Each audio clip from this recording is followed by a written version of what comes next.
What's going on, guys? Welcome back to the channel. Well, welcome if it's your first time here. I've told you all on this channel for months now that the food prices are going to go up. We've been seeing, small increases, but there's going to be major increases coming, major hyperinflation coming, major supply issues. There's going to be more demand than there are supply, and your dollar is going to buy less in the very near future. It is right now, but it's going to keep getting worse and worse and worse. So guys, if you have anything that you can sell that you don't use, that you have no need for, sell that and go buy as much food as you possibly can, because it's not going to get any cheaper. And if you can buy it at today's prices, it's going to be a lot more expensive if you try to buy it next week, next month. It's going to keep getting more expensive, so go out as quickly as you can and buy all the food that you can and put that back. If you have something you don't use, say you have a motorcycle that you don't use, that you don't ride once or twice a year, and you wouldn't miss it if it was gone, for example, go sell that. Take that money and go buy food, canned food, dried foods, beans, rice, flour, cooking oil, honey, salt, sugar. Put those foods back and store those foods back and start using those foods now. Don't just store them back and leave them, but use those foods on a first in, first out basis and keep replacing as you can. But anyway, guys, with that said, let's take a look at this article here on Bloomberg. This was published 12 hours ago. The grocery price shock is coming to a store near you.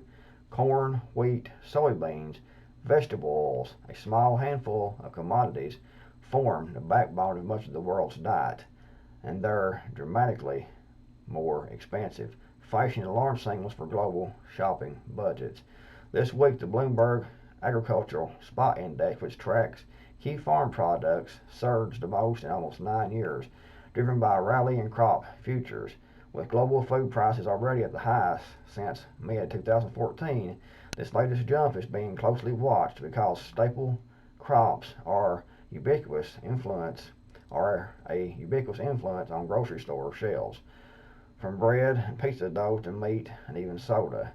Soaring raw material prices have broad repercussions for households and businesses, and threaten a world economy trying to recover from the damage of the pandemic.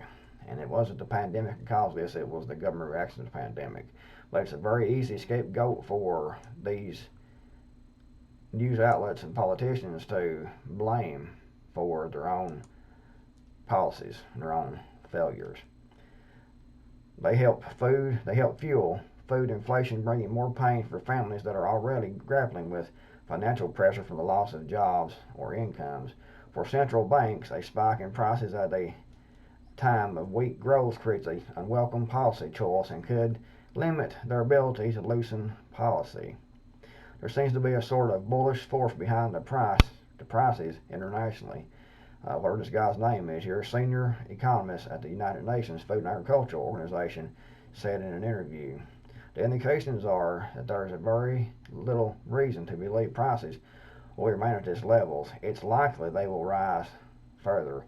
Hardship is ahead, and that is definitely true. Most things from mainstream media are complete bullcrap, but we're seeing this here as being 100% true. Food prices are rising. They're going to continue to rise. Availability is going to get less and less. Demand is going to go up, and each one of those factors will cause the price increases. If you have supply and demand issues, meaning there's more demand than there are supply, then prices go up. You have all this currency being thrown into the system. We have inflation and hyperinflation. It's going to be really bad, guys. It's going to keep getting worse and worse.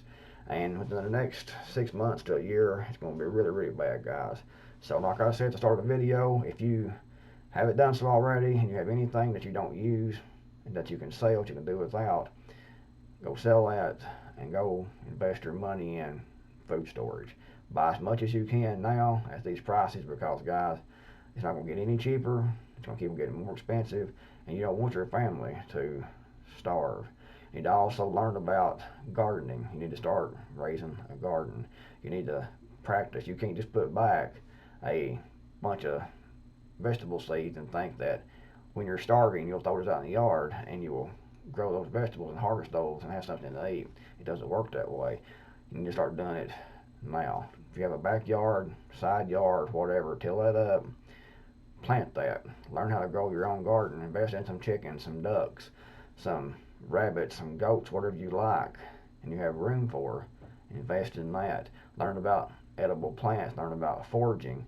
Learn everything you can about food and providing your own food for you and your family, because guys, it's going to get really bad. It's bad now, but you ain't seen nothing yet. It's going to keep getting worse and worse and worse. Anyway, guys, if you enjoyed the video, give it a big thumbs up. And let me know what you think in the comments below. And be sure to go over and check out my website, Creekmore.com. Thanks, guys, for watching. Creekmore, I'm out of here. I'll see you guys in the next video, hopefully.